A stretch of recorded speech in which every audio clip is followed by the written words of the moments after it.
So before you decide to start the Soya Ladder, make sure your child is well, that they don't have a cough or a cold. If they have eczema, let's make sure that's under control as well.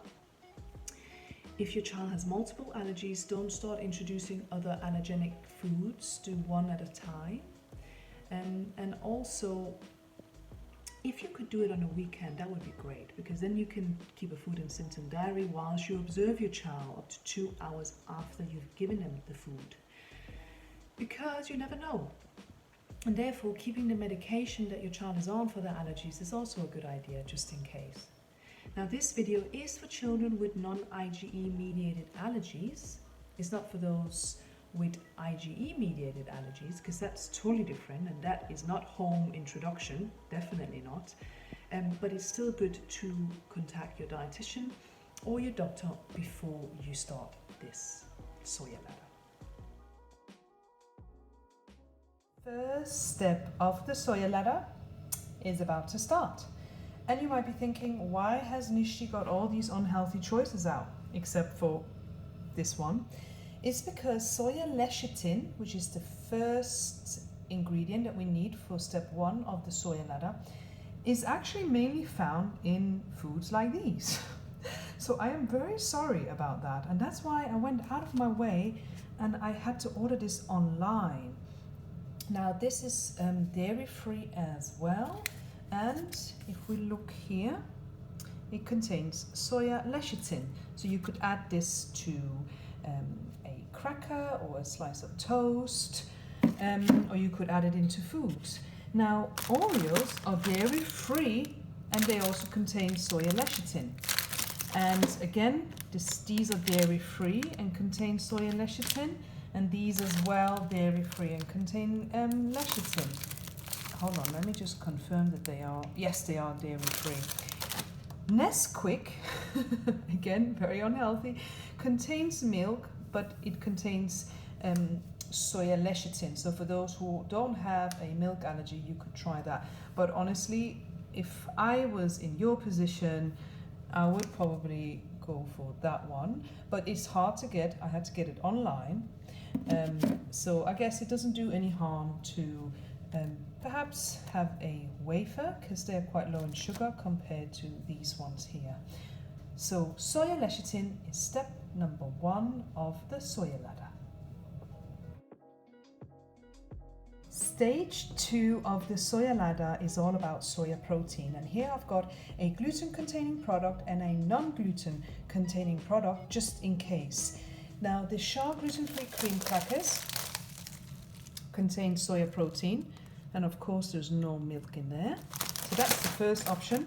And then this bread, the reason why I bought this is because I'm going to eat it, whereas Warburton's, some of them contain soya protein, but I think I prefer this one. And here we've got soya flour, and actually most breads contain soya flour. So for the stage 2 of the Soya Ladder, focus on soya protein.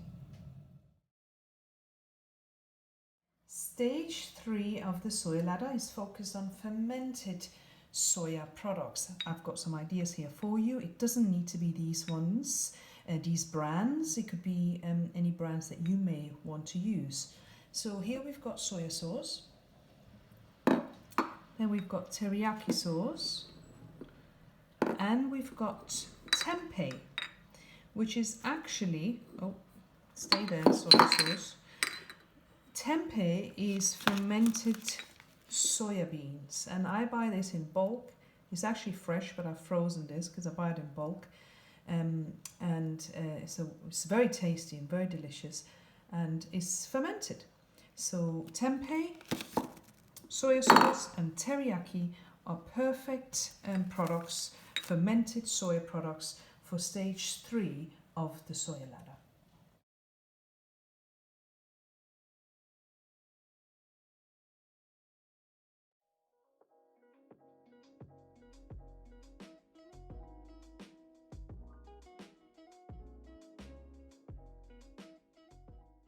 Step number 5 of the Soya Ladder is focused on whole soya foods which are lightly cooked, and I want to show you 2 examples.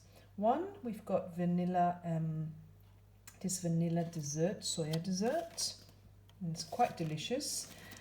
It is quite full of sugar, so just be aware of that. Now here we have tofu, and I've lightly cooked this, but I have also added some spices to it. You do not need to do that, and you certainly, if you are worried about a sesame allergy, I have added sesame seeds to it. You do not need to do that either. The whole point here is just to show you that what you need to focus on would be lightly cooked soya products, and one of them being tofu and one of them being your vanilla or your chocolate soya custard. And lastly, step number 6 of the Soya Ladder, where I am now going to show you some raw soya products, starting out with soya milk. This is the one I use. You could use soya formula if you want, or any other soya milk. Then we've got soya yogurt, and finally some edamame beans. It could also be the fresh version. So as you can see, these are raw and these are wholesome soya products, and therefore they have been saved for the last step of the Soya Ladder. What is a portion? That's the key. That's the question most parents ask.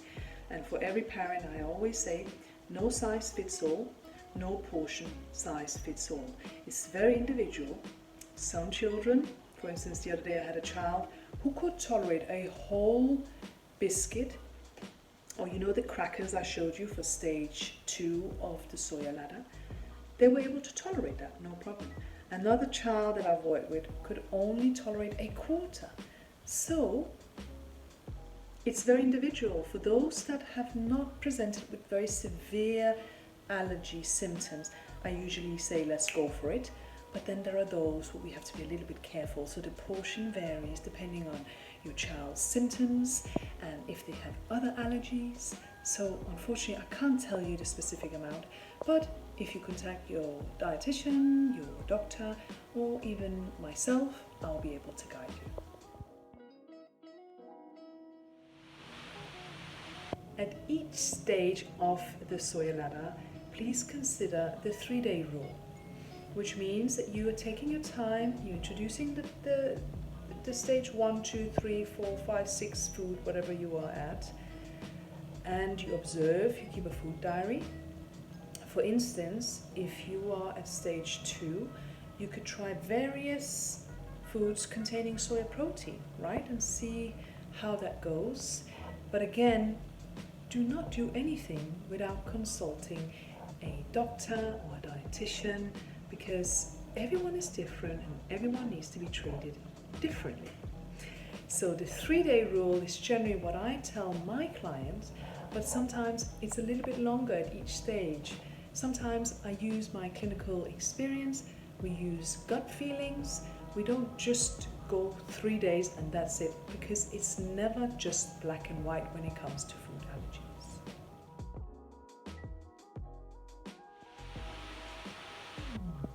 So what reaction can we expect? Well, for children with non-IgE mediated allergies, it's very often a delayed reaction we can expect. So it could be hours afterwards or even up to 3 days after you've given them the soya food that they will show a reaction. What kind of reaction? It could be diarrhea, constipation, abdominal pain, a flare-up in their eczema or their rash. So again, it really varies, and that's why you should keep that food and symptom diary and keep a close eye on your child.